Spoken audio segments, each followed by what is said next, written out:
بسم الله الرحمن الرحيم الحمد لله رب العالمين بارئ الخلائق أجمعين فاطر السماوات والأرضين والصلاة والسلام على سيدنا ونبينا أبي القاسم محمد اللهم صل على محمد وعلى أهل بيته الأطيبين الأطهرين الهداة المهديين ولعنة الله على أعدائهم إلى قيام يوم الدين رب اشرح لي صدري ويسر لي أمري واحلل عقدة من لساني يفقه قولي أما بعد السلام عليكم ورحمة الله وبركاته. Inshallah, in today's majlis, like we have done in the past, we will briefly introduce a topic and speak about some of the top-level general principles that we learn from Islam, so that we can then use the discussion period and the question-answer period to examine specific applications and implications of those Islamic principles. But we need to develop an Islamic framework and approach to understanding politics and our political responsibilities and participation in order to be able to then deal with those specific questions. So during this majlis, we're not going to examine whether the number of Supreme Court justices should be 9 or 13, or even if there should be a Supreme Court, but rather the general principles that Islam teaches us about the nature and the role of politics within our individual life and within our collective life. I would like to begin with an examination of a common question that people ask, these days, because the area we know of as the Middle East, Western Asia, and the heartland of Islam is very much in the news and part of politics. There is warfare, there is a refugee crisis, there is economic and social and political upheaval. So everybody has heard about Iraq, about Syria, about Lebanon, and many people have heard about Sunni and Shia.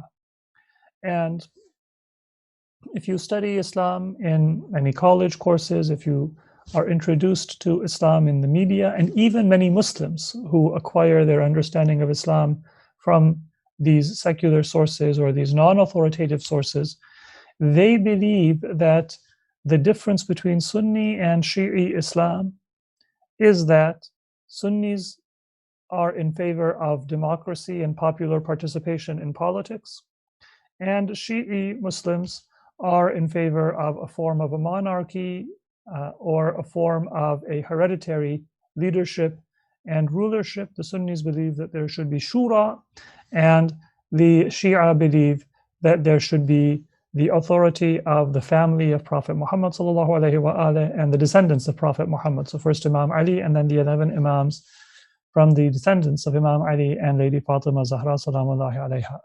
And so there is an impression among many people, Muslim and non-Muslim, that the difference between Sunni and Shi'i Islam is that Sunni Islam is democratic or is popular, and Shi'i Islam is monarchist or is legitimist or something of that nature.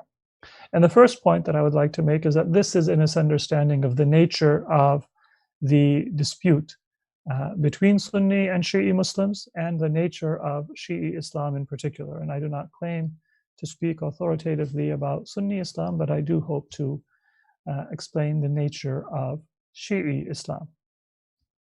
And that is that in reality, for the Shi'i Muslims, the question of the succession to Prophet Muhammad is a question of the succession of prophethood and the nature of prophethood and the nature of Islam and Tawheed. It's not a political question. And Prophet Muhammad's prophethood and his message and his effect on society was not a political or primarily a political effect. And therefore, when we speak of the succession of prophethood and the succession of the mission of Prophet Muhammad, we're not speaking in political terms. The disagreement that the Shi'i Muslims have with other schools of thought within Islam is not whether the political leader of the Muslims should be chosen by selection or by election or by a limited consultation or by heredity.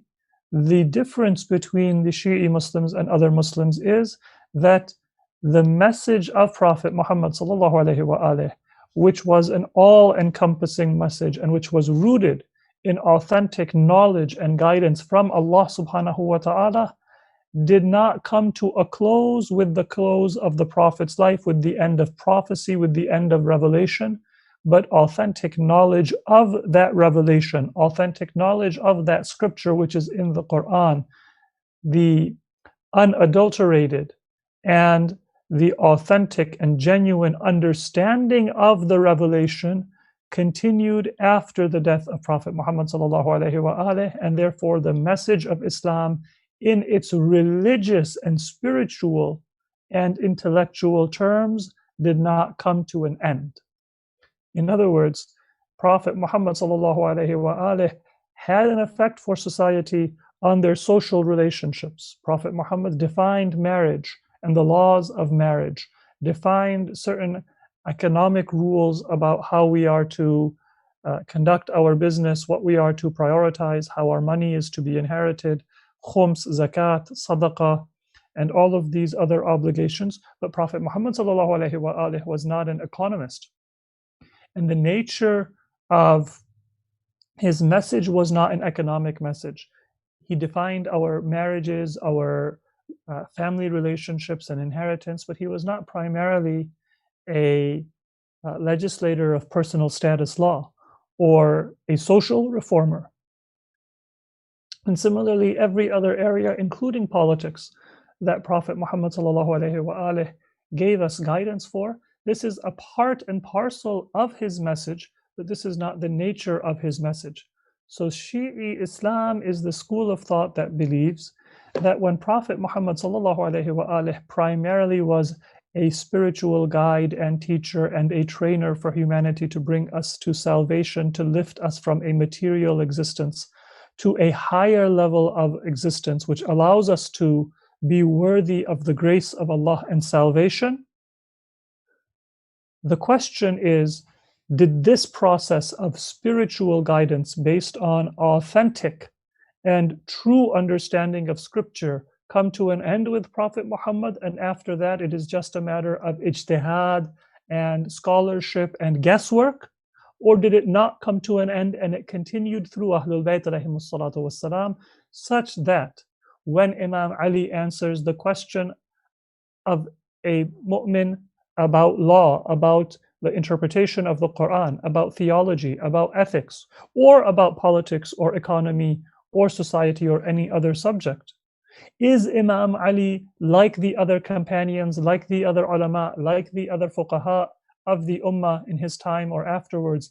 Is Imam Ali alayhi salam giving us his best guess and his best answer? Or is he giving us the right answer and the genuine understanding of Islam? Shi'i Muslim says that his answer is not like the answer that a faqih gives, an alim gives, that I might give, or somebody else who has studied Islam might give. Imam Ali is not telling you what his best guess or understanding of Islam is. He is telling you exactly what Prophet Muhammad would tell you if Prophet Muhammad were alive and amongst us. He does not have new revelation. There is no new verse of Quran, there is no new law of Islam that is being revealed, but he is properly explaining the implementation, the meaning, the interpretation of that revelation for humanity. So this is not a question of, is the political selection to be done by heredity or to be done by democracy or consultation. That's not the question at all. The question is that God has preserved authentic knowledge of revelation after Prophet Muhammad sallallahu alaihi wasallam. Not new revelation. There is no prophet after Prophet Muhammad sallallahu alaihi wasallam, but there is a person who has the access to the full message of the Prophet and the proper implementation and explanation of the message of the Prophet, and who can then convey that to the Muslim Ummah, and that is Ahlul Bayt. And because Allah chose for this to be within the family of the Prophet, we say that the Imams are from the family of Prophet Muhammad sallallahu alaihi wasallam. But we don't believe they are Imams because they are the family of the Prophet. We believe they are from the family of the Prophet because Allah chose those people to be the Imam, meaning it is their worthiness and their qualification for the role and the fact that they were appointed by Allah and appointed by Prophet Muhammad under the command of Allah. That is why we believe in them as the Imam. But it was the Sunnah of the Prophet that in the previous nations and in our religious community, Allah chose people from within the family of the Prophet, from within the family of the previous Imam. And this is one form of mercy to the Ummah to make it easier for us to recognize and to follow and to develop a relationship with the Imam. So this is the nature of the disagreement that exists within the Muslim world about the leadership after the Prophet. It is not a question of economic decision making or political decision making. It is a question of the nature of guidance and knowledge after the departure of Prophet Muhammad from this physical existence amongst us as his community.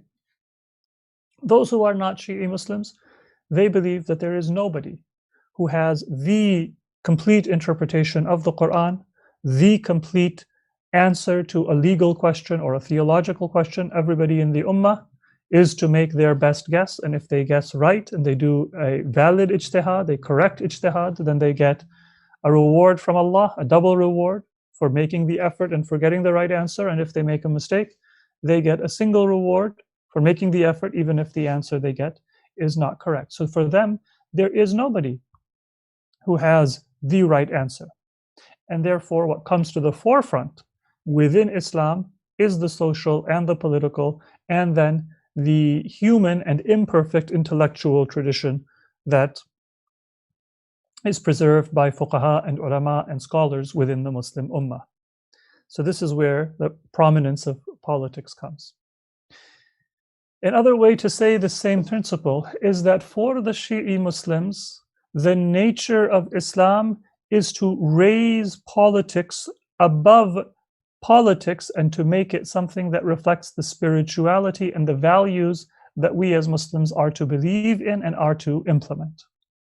Whereas we don't have that same level of idealism or effort to understand politics in spiritual terms and in principle terms among the general Muslim community. There is a more pragmatic approach that in the end people have different views and there are various competing people who could be the leaders of the Muslim Ummah. We have to find somebody, so let's go ahead and obey the Caliph. At least we'll have stability, and we will have an army, and we will have defense, and we will have conquests, which were known as the Futuhat, and the affairs of the Muslim Ummah will continue. So this is the nature of that dispute. And this also answers for us the question then of what is the job of the Imam when it comes to politics. The job of the Imam is to be the guide to the Muslim Ummah, to tell us how do we obey the command of Allah in the political sphere. In other words, politics is just like any other sphere. I don't believe that, for example, in a modern, sophisticated economy, that if Imam Ali were present today, or inshallah, if the Imam of our time returns in our lifetime and we are able to see the success of the mission of our Imam, we don't believe that if there is going to be a national bank, that the Imam or the Ma'asum is going to be the chairman of the Federal Reserve and is going to be setting the policy necessarily. We don't necessarily believe that if the Imam is going to have an army for national defense, that the Imam is going to be the commander-in-chief, or the Imam will be the commander-in-chief, but we don't believe the Imam is going to be the army chief for the national defense forces or the Islamic defense forces. If Imam is going to have educational policy, then it doesn't mean that the Imam will also serve as the Secretary of the Interior or the Secretary of Education or the Secretary of Homeland Security, and so on. The job of the Imam, the role of the Imam, is to explain to people what are the principles of Islam. The Imam might have somebody who is to serve as the chief of the central bank. The Imam may have somebody who is going to serve as the army chief. The Imam may have somebody who is going to serve as the education secretary. But each of those cabinet officials, each of those ministers, each of those officials or executives, they will base their actions on the guidance derived from revelation and not from personal opinion that they receive from the Imam. That is the role of the Imam.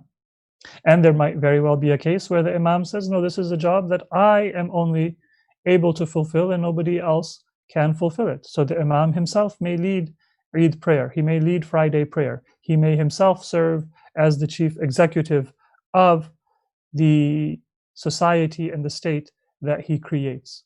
He may himself serve as the chief official of the judiciary. But the point is that the job of the Imam is to determine what principles that society is to be governed by, what are the divine values that are able to bring human beings as individuals, as a community, to success and to salvation.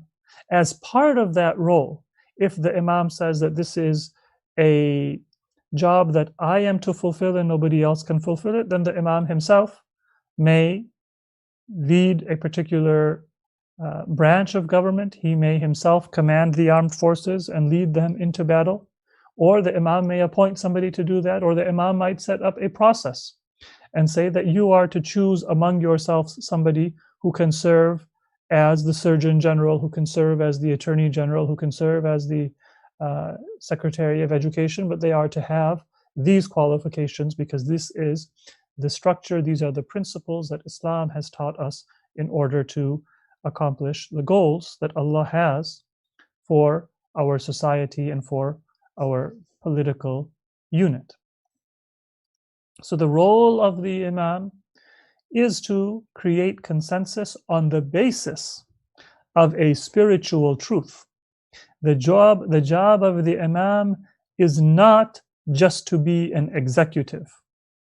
And in fact, those Muslims who put too much emphasis on the implementation and on the execution and on that apparent khilafah, in reality what they lost is they lost that reminder that the question is first and foremost, what are the principles by which society should operate? That comes first. That is the lasting question that we need to have a good answer to. And then if you have a good executive in a bad system, eventually that executive, him or herself, and then the entire system will be corrupted. But if you have a good system, then eventually it will create good executives and good officials within itself. That is the importance of a solid foundation and the right foundation. So Ahlul Bayt's religion was a religion that taught that the understanding of what our choices are to be, what is the right course of action, what are the priorities we have, this must come from Ahlul Bayt. This must come from a source that is connected to true knowledge from Allah. And then the implementation comes afterwards. And once again, the Imam may implement directly or the Imam may implement indirectly. That is up to the Imam, and in every context, in every society, the Imam will explain whose hands the execution and the implementation of a particular part of the Islamic message should proceed through. Let's look at a few verses of Quran that will explain this principle in a little bit more detail, inshallah, and make it clear exactly what we are referring to. But before we do that, just a historical and somewhat ironic point I would like to mention, which is that when people say that Ahlul Bayt ﷺ and their followers, they believe in a leadership that comes not through democracy and people's selection, but that comes through heredity or divine appointment, And the remainder of the Muslims, they believe in the importance of shura and popular participation. Ironically, in the entire 1400-year history of Islam and the long history of this institution known as the Khilafat, there are only two times when you had popular participation in the decision to choose the leader of the Muslim Ummah.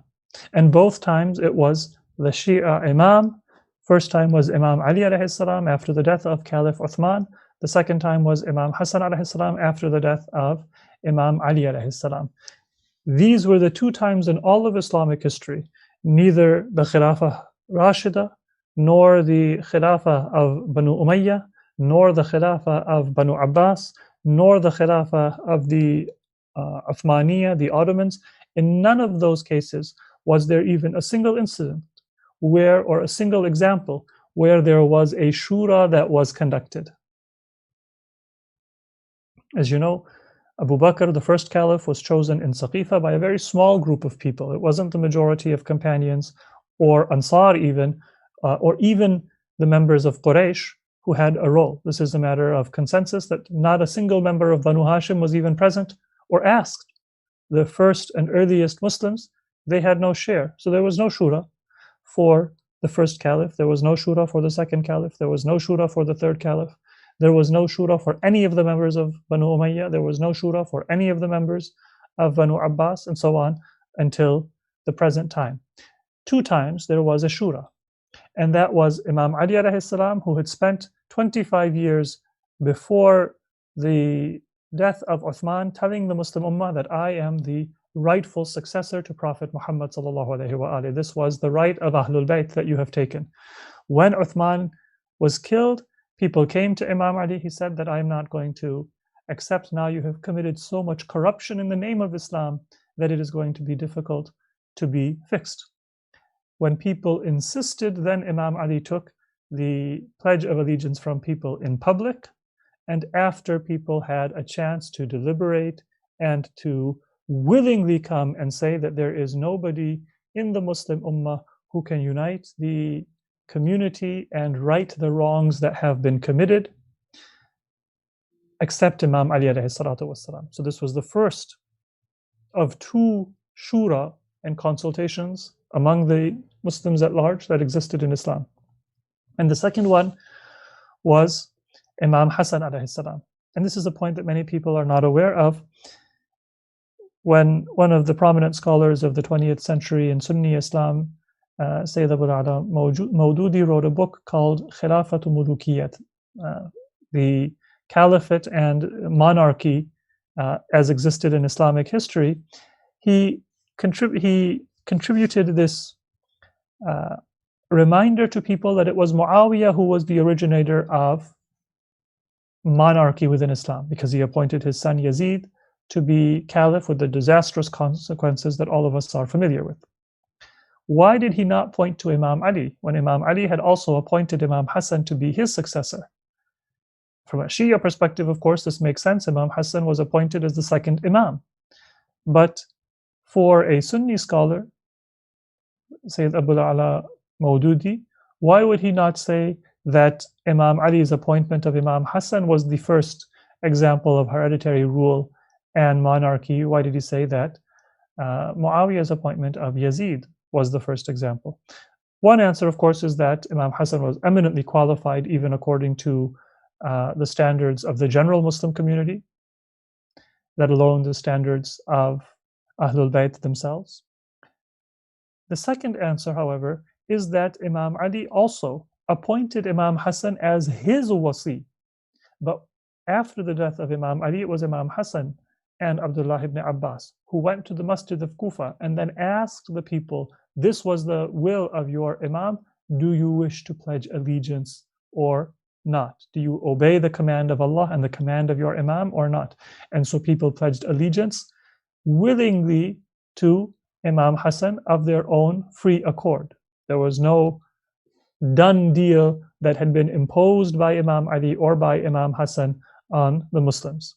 So Imam Ali and Imam Hasan, both of them were the only two people in Islamic history who gave a shura. belief from our Shi'i perspective is that they were the Imam. And then as the Imam, they offered people a choice. That do you wish to follow and obey and fulfill your responsibility or not? So the spiritual context of that political choice is to be decreed by the Imam in accordance with the command of Allah subhanahu wa ta'ala, and then the implementation of that is based on the command of the Imam. So with that understanding, let's look at these two verses or two stories mentioned in the Quran. One is in Surah Al-Baqarah, where it is said that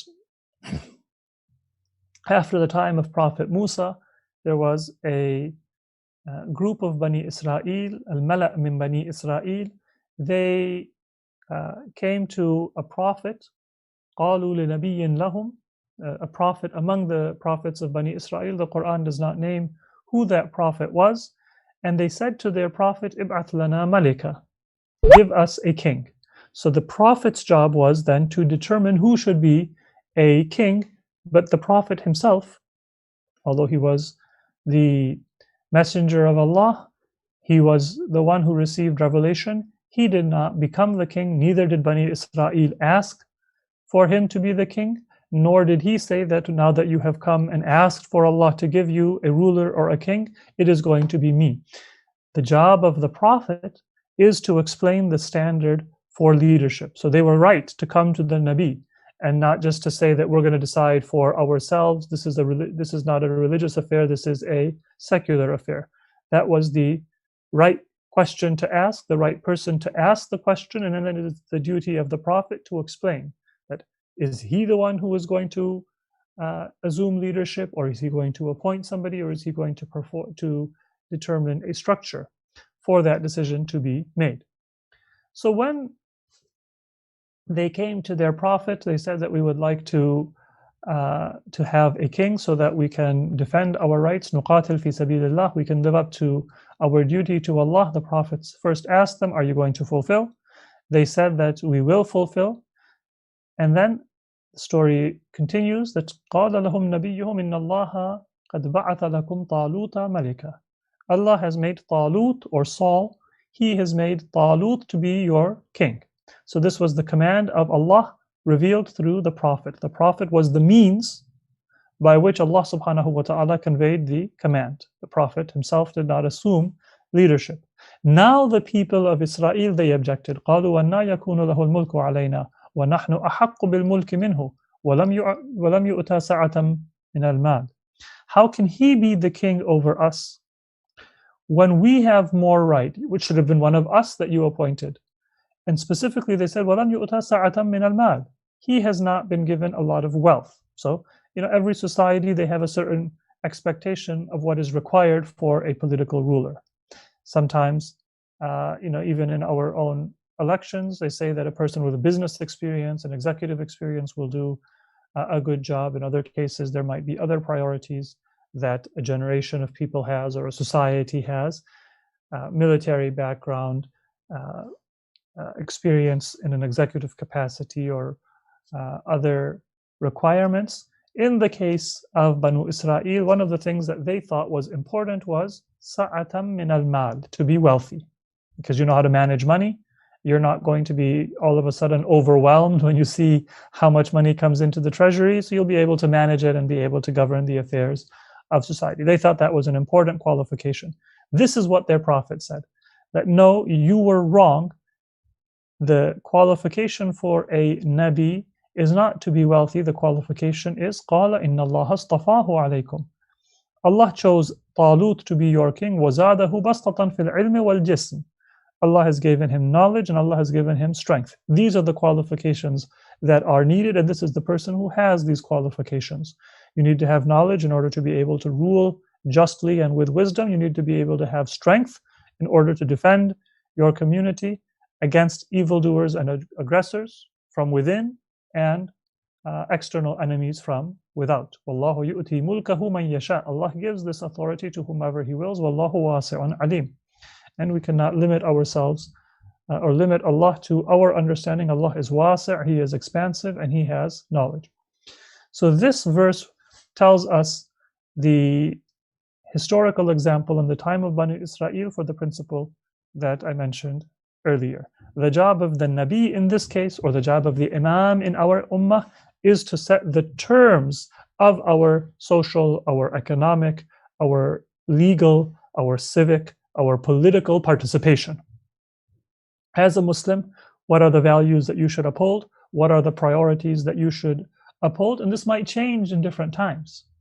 So in one society, based on how homogenous the society is, based on their level of education, based on their geography, the Imam might say that we need to have a very centralized system of government. In another case, the Imam might say that we need to have a federal system of government and decentralization of decision making. In a tribal society, the specific structures and mechanisms the Imam may use will be different, perhaps, than an urban society or a highly industrialized or educated society. The point from the Shi'i perspective is not that there is one form of government, there is one right answer to the role of the military within society, the role of various other civic institutions, the degree of centralization within society, the separation of powers. These are not the first order questions that Islam has a single and unchanging answer to. The flexibility and the dynamism of the Islamic system is rooted in the fact that it is the Imam, the Ma'asum, who has the right knowledge from Allah subhanahu wa ta'ala of the right balance. And therefore, a true Islamic government is one that is founded on the principles given by the Ma'asum, and that will reflect the highest interests of the Muslim community and of humanity, as revealed by Allah subhanahu wa ta'ala and as executed and implemented by the Imam. The specific structures and mechanisms may change in different times and in different places and in different contexts based on what is best for humanity at that time and what humanity is able to accomplish. In the time of Banu Israel, when the people came and said they wanted a king, then the Prophet appointed a king based on the standard that Allah subhanahu wa ta'ala had revealed is the right answer. So this is one example that we have from the Quran.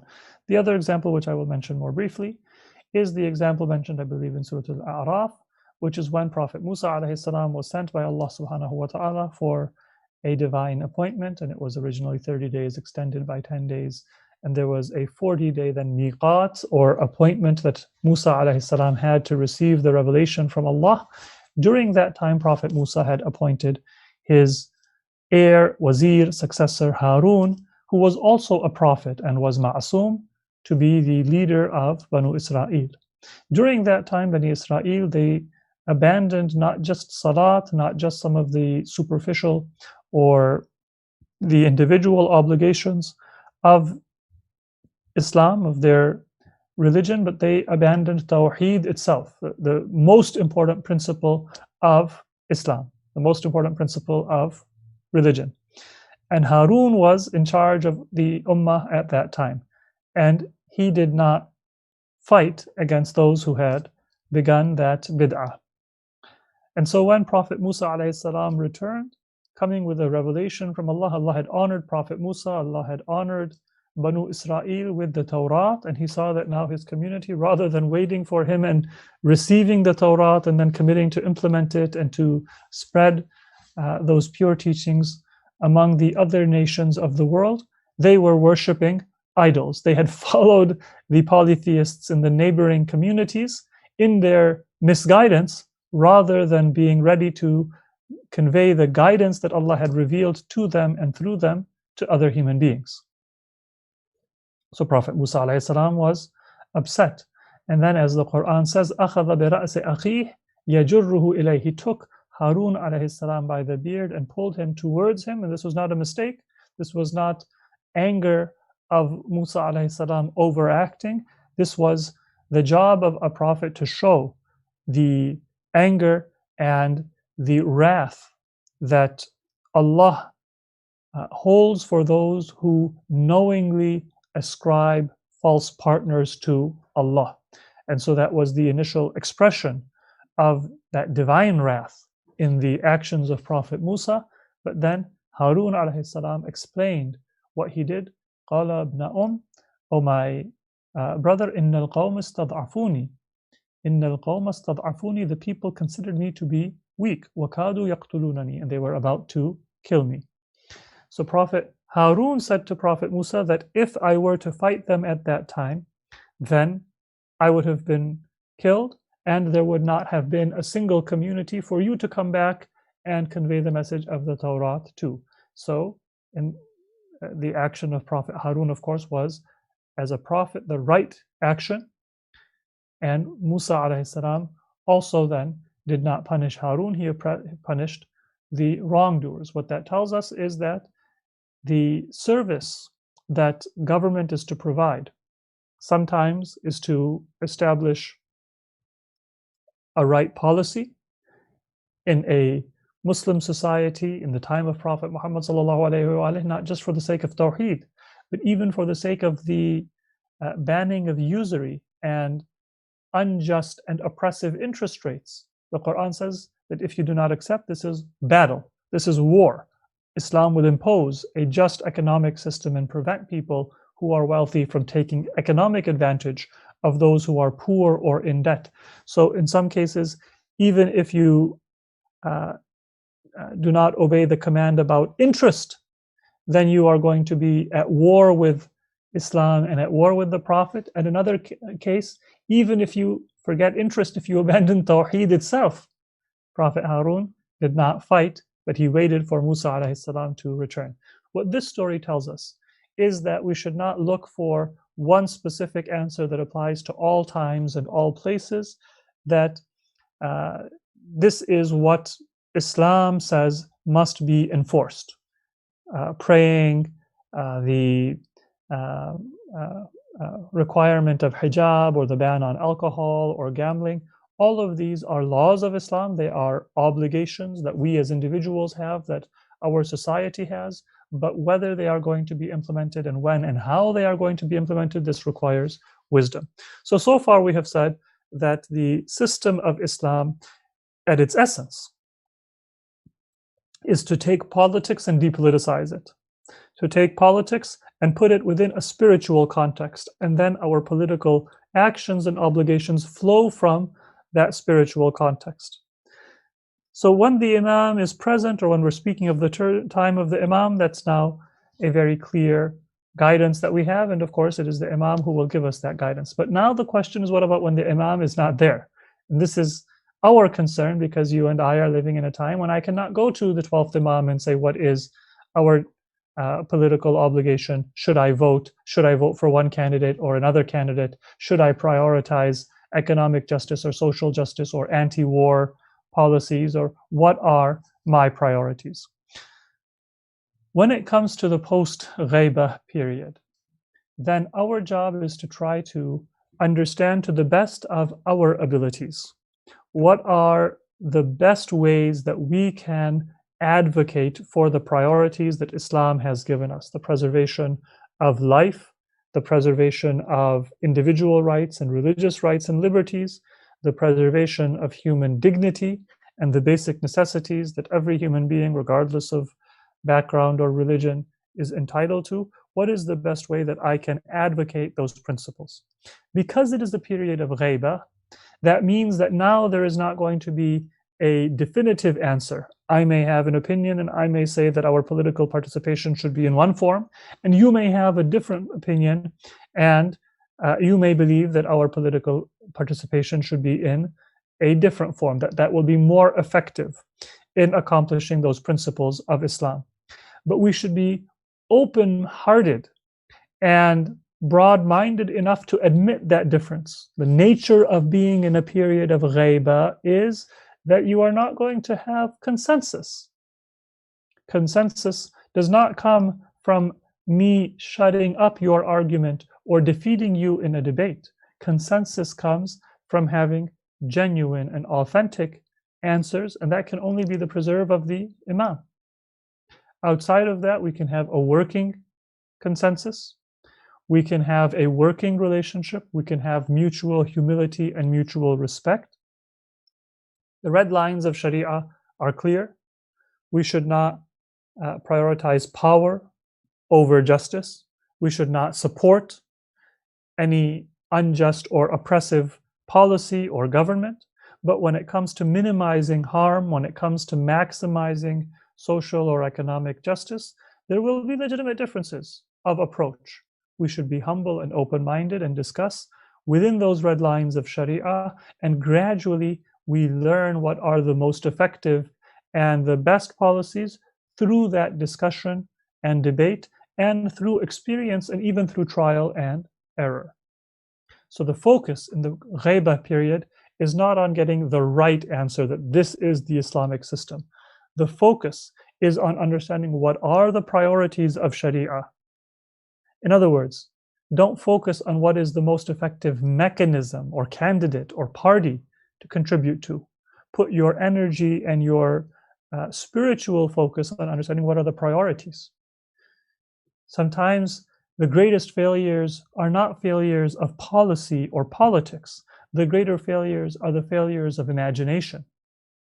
We are concerned about the environment, but we don't realize that the greatest harm to the environment comes not from using plastic straws or plastic bags when we are grocery shopping, but it comes from the existence of a military industrial complex that pollutes the entire world. That is the question of our imagination, what policies we consider and what possibilities we consider to exist within the world. Put your focus on understanding what is important, what are the priorities, and then you will find that you will have insight, and with humility and with open-mindedness, you can participate in society. But now we're not looking for that one right answer, that one right policy. We are looking for the maximization of what is good and constructive, and the minimization of what is harmful or destructive for our fellow believers, for our fellow Muslims, for humanity, and for all of creation. So this is, in summary, what our priorities should be like in the period of the absence of our Imam. Inshallah, we will look in more detail at some of the specific applications of these principles in the discussion period. But when we talk about imagination as the focus of our political participation, we can also appreciate the importance of remembrance of Karbala and the sacrifices of Imam Hasan alayhi salam in the time of the presence of the Imam and in the time of ghaibah. Because if there is one thing that Karbala represents, it is the reminder that Islam is a spiritual message and not a political or military message. It is that we should not lower our expectations, because when the oppression of Uthman came, many people might have said that, well, if Abu Bakr and Umar made a few mistakes, at least they were better than this. And then when Muawiyah came, people might have said, well, at least Uthman did not openly go against the teachings of the Prophet, so he was better than Muawiyah. And maybe if Imam Hussein had not begun his movement, many people would have said at the time of Yazid that Muawiyah was better than Yazid. Imam Hussein's goal was to awaken the conscience of the Muslims and to remind us that we should not settle and keep on lowering our expectations as circumstances and as political leaders become worse and worse, and say that, well, we're happy with this small percentage of the teachings of Islam, we're happy with this small percentage of what is right.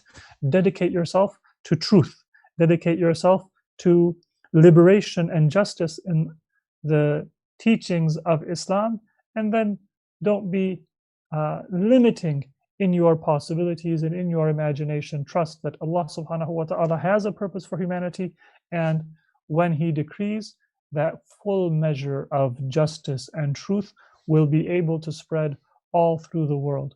And so this is why Imam Hussein's movement was defined by his call to the people of Kufa, his call to the Muslims, even on the day of Ashura, such that they would recognize the importance of following and achieving guidance and salvation through Ahlul Bayt alayhimus salatu wassalam.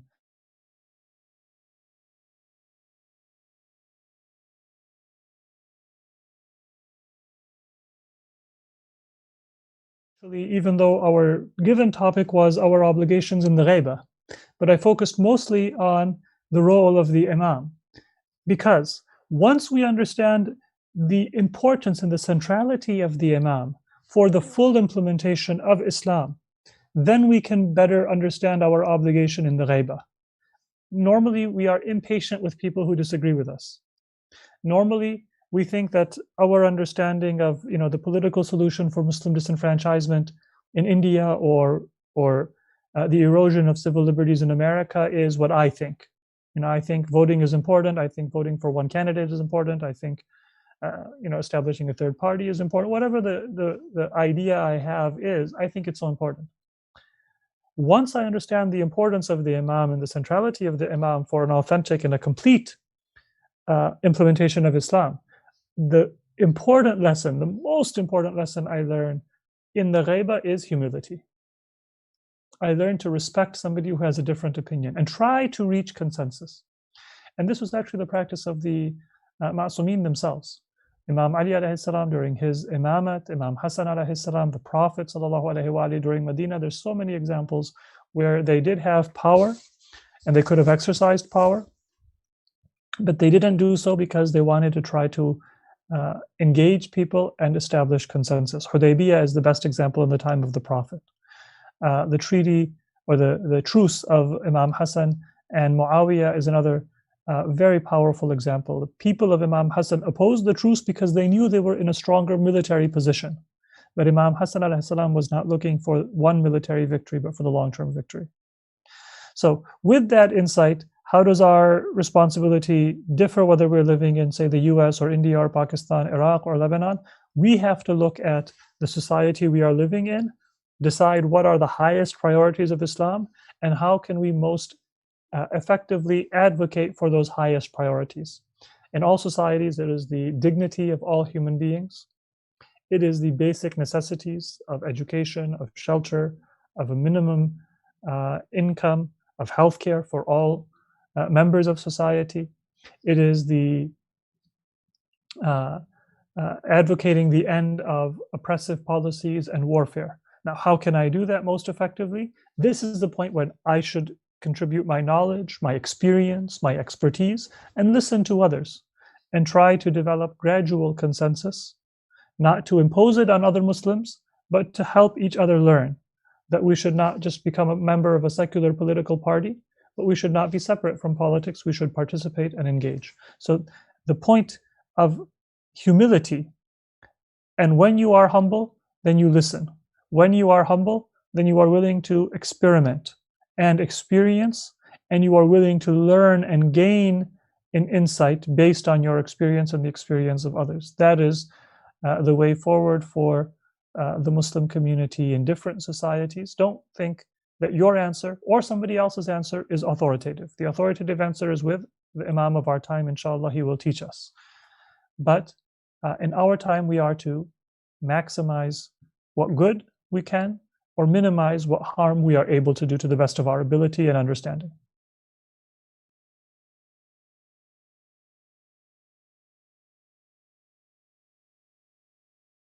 That's a very good question. And I'm not an expert on the Uyghur issue, the extent to which it is suppression of separatism, maybe with heavy-handed tactics, the extent to which it is an oppression of a Muslim community and religious rights. So this is something which we have to be careful not to fall into propaganda on either side.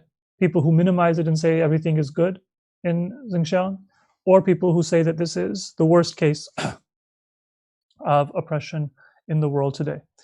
But what we can say is that no, Muslims should not have double standards, but our standards admit that survival is one of our obligations.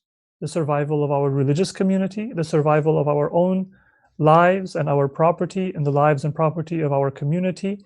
These are, it's not a double standard, it is our standard. And so what we have to try to do, and there's no one perfect answer that a non-ma'sum can give, but what we have to try to do is in every situation see how those factors plug in. China has a particular history and certain strengths and weaknesses that come from the system that its culture has created over thousands of years. some great successes in poverty reduction, and maybe some things that they don't do as well in terms of religious freedom and civil liberties, which other societies may have a better history of. What we need to do as Muslims is see what is the best way that we can advocate for justice, given those differences, those civilizational differences, those geopolitical differences. In the case of Palestine, it was in the presence of the world that a colonial power gave the property of a native indigenous people to colonists. And so there's no ambiguity about what the right course of action is. The right course of action, colonialism has ended everywhere else in the world. It should end in Palestine as well. Jews should have their rights, Christians should have their rights, Muslims should have their rights. But colonialism and a colonially imposed government which disenfranchises indigenous people, that must come to an end. In the case of East Turkestan, as it's called, or Xinjiang, as it's called, the Muslim areas of China, it's not so historically clear. That area has been under Chinese authority in history. It has been independent in history. There are different understandings of how peaceful coexistence can be brought about in that area. So we should stand up and advocate for the cause of truth, but we shouldn't assume that things are simple or cut and dry. That answer is not an answer meant to say that what is the right solution for Uyghur rights in China, nor, for example, for Kashmir between Pakistan and India or independence. That's not for me to say, but what I can say is that morally, Kashmiris have rights.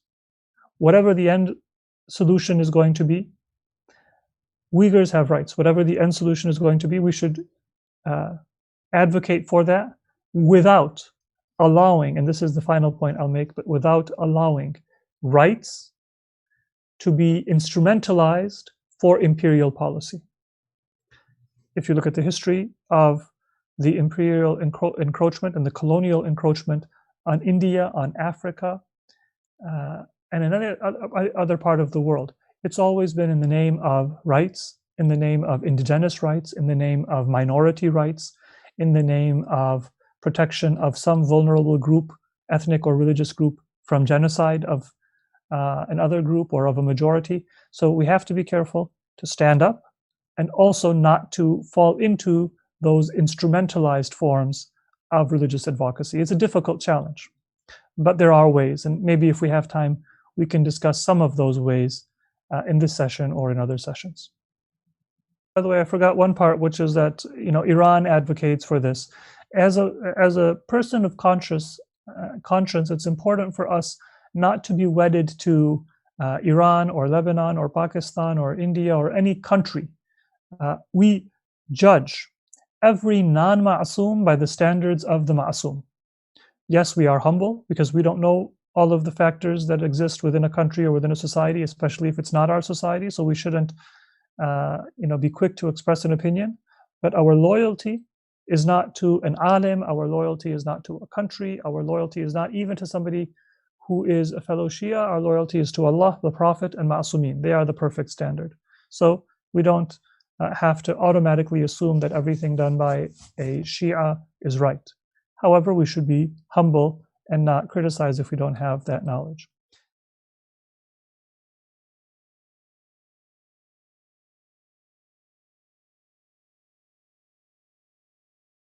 Should we always advocate democracy? Democracy, as you've seen in the implementation, does not always lead to the best result. It can lead to demagoguery. It can lead to people who will undermine democracy after an election. And this has happened in the United States, in India, and in other societies. Perhaps people could give the example of Brazil from various religions and backgrounds. In Islam, however, even if there are these harms of democracy, what we find from the Sunnah of the Prophet and Ahlul Bayt alayhimus salam is that they put their message to the people. And if the people make a bad choice, democratically or through their processes of decision making, then we want to raise the ability of people to make good decisions. So this is why we find that Imam Ali alayhi salam, he didn't impose things on the people of Iraq and the people who were under his command. He argued with them. If it had been anyone else, they would have said, this is right, this is the sunnah, I'm going to force you to do it. And this was done by some of the previous caliphs and the later rulers of the Muslim Ummah. But Imam Ali was trying to change the conscience of people. Because even though democracy or popular engagement sometimes leads to bad decisions, that is the only sustainable means of ensuring what is good for society. And so the need then is to raise the level of human awareness. So in our own time, democracies will always be not just a theory, but they will be an actual system, a federal system, a parliamentary system, a first past the post presidential system. I mean, when we speak of democracy, we're not speaking of a theory, we're speaking of these actual systems that are in place in society that are hard to change because they have inertia. And sometimes it might be hypothetically the case that a nominal democracy is actually less responsive to people's needs than a nominal non-democracy. Our goal is that we should try to examine our context and see how we can best advocate for the greatest justice in a sustainable manner. The sustainable part is important because it will bring people's participation to the forefront. Sustainable change can only exist when people's hearts and people's priorities are changed. But don't be fooled by the label. A nominal democracy is not necessarily going to represent the will of the people. And in any context, look for those priorities and principles that Islam gives us. See how you can best advocate for them. The hard part is to say, you know, this is better for people's economic interests. This is perhaps going to cause harm for economic interests, but it might be good for the long-term sovereignty of society. And it's not, you know, what is right or wrong that's a hard decision, but what is more important. And in making that decision of what is a higher priority, we need the attribute of open communication with other members of society and stakeholders so that it can become a decision made not just on the basis of what I think is right, but on the basis of what consensus can develop within society at the current time. So that's a general answer. But in just one sentence, I'll give a priority in general in Islam. The message of Islam itself, the message of the Prophet and the Imams was given to the Ummah. So we should always prioritize empowering people and engaging people and trust that that is the way to get long-term change to the extent possible.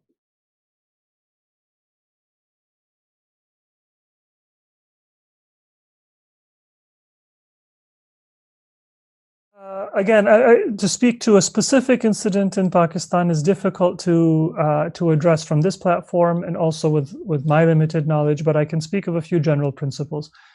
Sunni Islam historically has often been over-militarized, partially because of the importance of stability within their conception of the role of government and the importance of the conquests in their understanding of the function of government.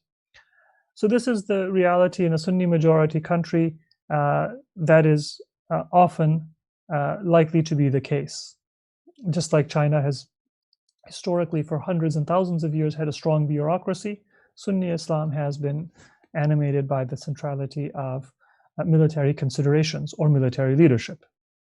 It was often the contender with the strongest army who won the kingship or the caliphate when there was civil war. So our job in Pakistan or in any country is to look at the reality of our society, the strength of civilian institutions. the institutions that have the ability to prevent a breakdown of society, a loss of sovereignty, and then see how much support or opposition we are to give to each of those institutions to preserve those higher goals. Even within a single society like Pakistan, at different times, depending on how serious or how immediate the threat of war is, the level of pressure that we may exert on a particular institution may change. And that applies equally to America. So recognize that a Sunni society is often more militarized just by its conception of Islam and its nature than a Shia society.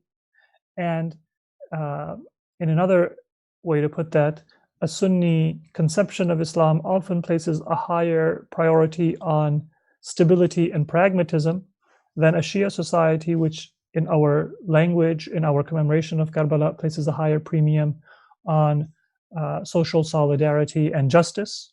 These are differences that come from our culture and from our history and some of our values. So we have to recognize that reality when we're dealing with a society informed by those principles. Just like for Americans, the Constitution is a special document.